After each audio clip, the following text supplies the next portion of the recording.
The following program is brought to you by Jack Miller. It's Down to Business with Jack Miller. Forget what they teach you in school. This is real life, not Wall Street, but Main Street. A real show on what's really involved with starting and running a business with all the ups and downs. Our guests will answer your questions and provide you with valuable information. Stay tuned and join in the conversation.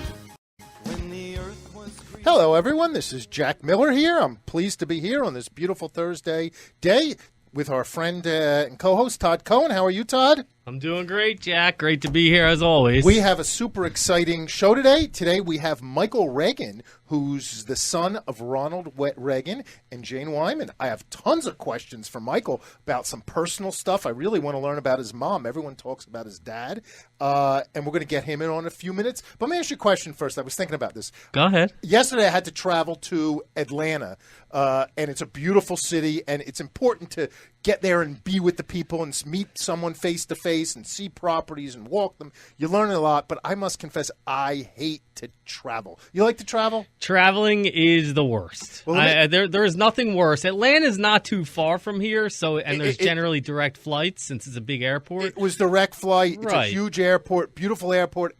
My flight was like 7 in the morning and 6:30. I got out quick, but I'll tell you the problem. First of all, I need to take a lot of showers a day.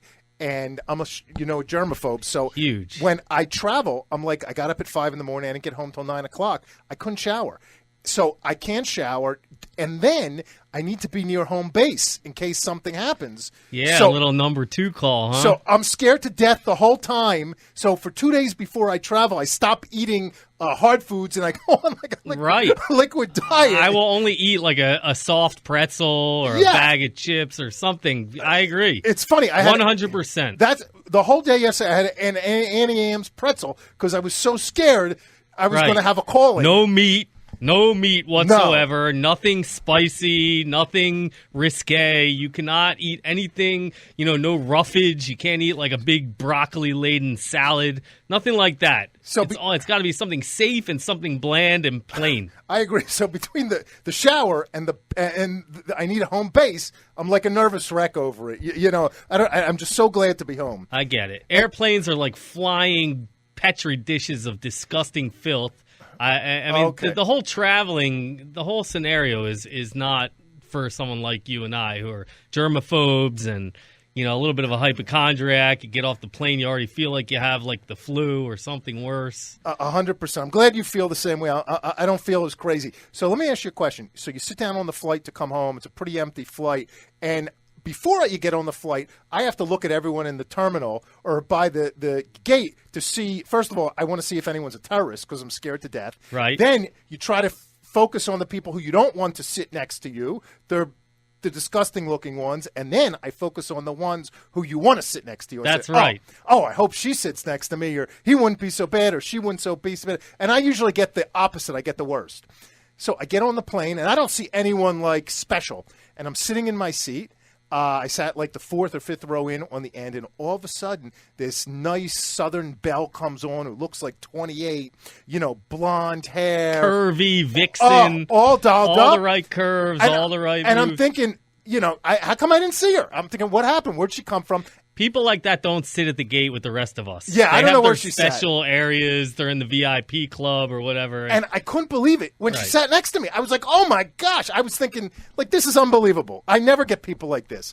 So then I'm thinking, like, and I'm sitting there reading a book. I'm flipping through papers. I have my... You're thinking, please, God, let her sit next to me. Please, God, let her sit next to me. Please, God. Yeah, of course. Then when she sits next to you, you say, the male ego just needs to be stroked a little bit. I just hope she acknowledges my presence just a little bit, and say, oh, you don't look like such a jerk or something like that. Right. So, but I realize I'm so distant because you get on I have my headphones on, I'm listening to music, I'm listening to this, I'm looking at a book, so I'm as standoff as possible. So, the first half of the flight, she doesn't say a word. Then she gets up to go to the bathroom, and then she comes back, and she's like a chatty, whatever it is. But I realize that I'm old because one of the few things she said, she actually is a sportscaster for ESPN and does the minor leagues and all this stuff. But she says to me, she goes, "Oh, my father brings work on the plane too." And I said, that's what I said. What a buzzkill. You know what I mean? When she's talking about my father, I realized then I'm too old. And then it became a little creepy for me. Right. Yeah. But you don't have daughters yet again. So no, but I have kids her age. So I just felt a little creepy just when she said her father. If she wouldn't have said her father, and she would have just stroked my mail. It was go time. I'll go. Where am I going? I'm going home. Know. I wanted to go home and go to home base. So tell and us take a who shower. actually sat next to you.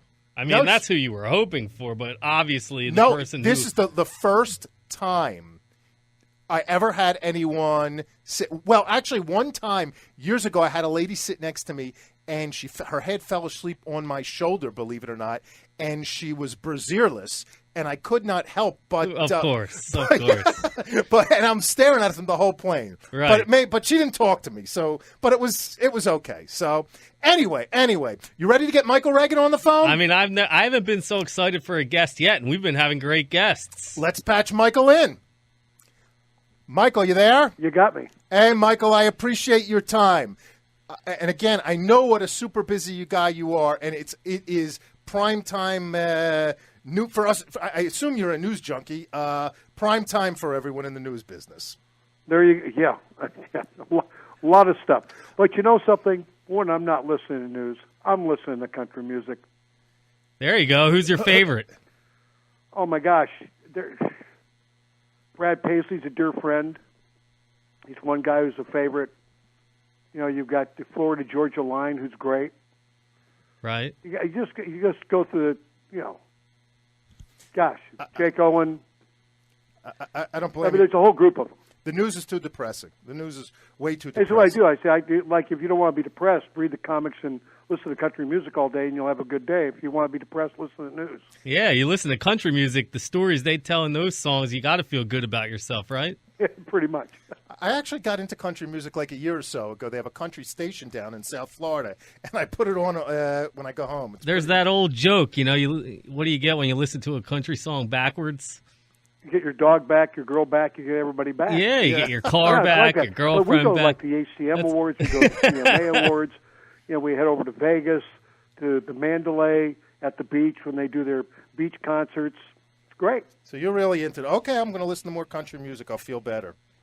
I mean, this is great because we had you on the show just to talk about country music. Yeah, there you go. There's nothing else going on, right? Yeah, God, the world's horrific what's going on up in the northern part of this country. The world. Yeah, we heard about that. Another mass shooting, and I don't know what your take is on the whole gun position, especially since your father, I guess, was shot. Right? How old were you when that happened? Yeah, how old was I when that happened? I was 36. Wow. And what was the first thing going through your head? I mean, and what are your stances? Actually, I asked my Secret Service agent, Mike Luty, who was in charge of my detail that day. And I said to Mike, hey, how's this stuff happen? All you Secret Service guys around him, around me, around my family. How did it happen? And he said, Michael, we train, as you know, 24/7 to protect our protectees. One thing we'll never be able to train enough for are the crazies. That's true. It's unbelievable. Nothing has changed for the better since then. What's your stance on gun control? What do you think needs to be done? Are you a Brady Bill backer or what? No, I'm not a Brady Bill backer. No, I'm not for gun control. Not at all. I mean, guns are not the problem. Guns are just the end result of a society that's just absolutely fallen apart with no moral compass. That's very true. Mike, before we get into politics, and there's so much to talk about on the political season and the world events just every day, I have a couple questions for you. So much is talked about your father and your relationship with your father, but it seems that you had an extremely famous and really an A-list mother. And if you don't mind, I'd like to ask you what your mother was like. My mom? Yeah. I'm the way I am because of my mom. Yeah, especially as she got older. You hear so much about your father. And look, your father is a hero of mine. I think he's been the best president, probably since Lincoln. But I'm just curious because not as much is written about your mother. And I was just curious what she was like as a person, especially in her later years. I mean, my mom was buried as a Dominican nun to the Third Order. She brought my sister Maureen and I and herself into Catholicism back on December 8th, Feast of the Immaculate Conception, 1954. And she went to Mass every single day of her life from the time she came into Catholicism. Prayed for me and my family every day that I would come back into the church, and prayed that my wife and my children, her grandchildren, would become part of the church. And she had a great relationship with the kids, and we had a great relationship, really for most of our lives. I mean, I went through a whole series of issues when I was younger. I don't know how much you know about me, but I was sexually abused by a day camp counselor at 8. He took nude photos of me by the end of third grade, so I was right at 9. He had me develop the photographs and then said to me, "Wouldn't your mother like to have a copy?" And so my relationship with my mom, my dad, my sisters, and everybody else just blew apart. By the time I was 9 years old, I walked away from God, walked away from everybody and everything. I have no friends from that era because I didn't want any. So, when I finally started dealing with this, which was 1987, when I was writing my first book, On the Outside Looking In, I began to really put together the pieces and put back together the relationship, because it wasn't their fault what had happened to me.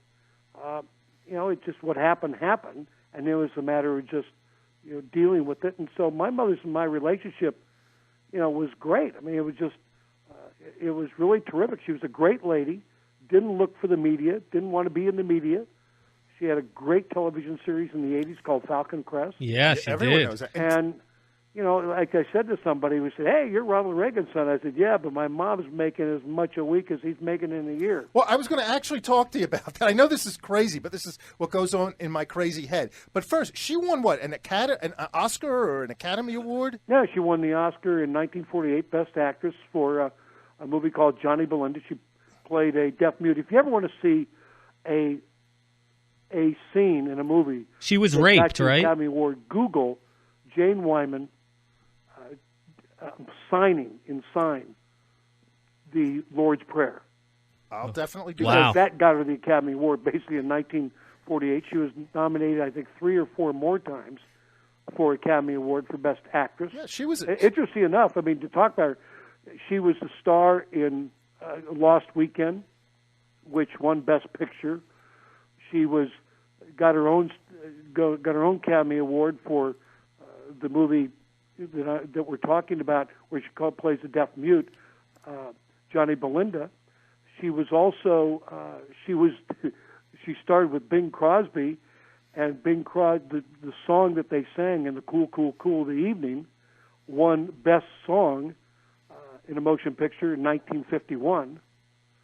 Who she's has the only one that's ever, gotten basically a trifecta in that, and along with that, she held the record for the longest on-screen kiss of any actress in Hollywood. She has 2 stars in the Hollywood Walk of Fame and handprints and footprints of Grandma's Chinese. That's amazing. Now, who has those Academy Awards now? Is that all you? Well, the Academy Award, when she died, because years ago, some children of a Academy Award winner took the Academy Award or awards of the parents, whoever won it, I don't know what it was, father or mother, and sold the Academy Award because they're worth a lot of money. I was actually going to ask you about that. Yeah, They're probably worth close to $200,000, and at the time they may still be.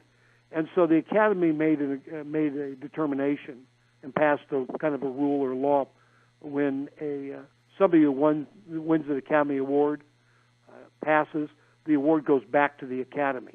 Now I could go and argue and say, "Could you give it to me?" But I understand that whole process. I do have, however, her Golden Globes. She won like 3 or 4 Golden Globes. So, do you own the Jane Wyman name and this? No, I don't own the Jane Wyman name. No. I don't know if I never even looked at it that way. I've never. Gee, I own the Jersey one. Everything me is about capitalism and how I can make money. How I can please my wife and make money. What's your favorite role of hers of all time? There was a movie she did called The Yearling. Oh, I read that book with Gregory Peck. Yeah, and I always thought that. The one she won the Academy Award for, Johnny Belinda, is phenomenal because she plays a deaf mute. So that was a great role. But I always, when I was growing up, I always really liked The Yearling because of the deer and the doe and the whole kind of thing. She had a great career in acting and had 2 television series 30 years apart. And I remember one time I was doing Hannity and Combs years ago, and she called me. And she said, "Oh, Michael, I just saw you on Hannity and Combs." I said, "You watch Hannity and Combs?" "Oh," she says, "I watch it every night at 6 o'clock." That's funny. I said, "You watch Hannity and Combs?" Mom and I never talked about politics. And so I said, "You watch Hannity and Combs?" And she said, "Yes, I watch it every night." She says, "I saw you." And I said, "Really?"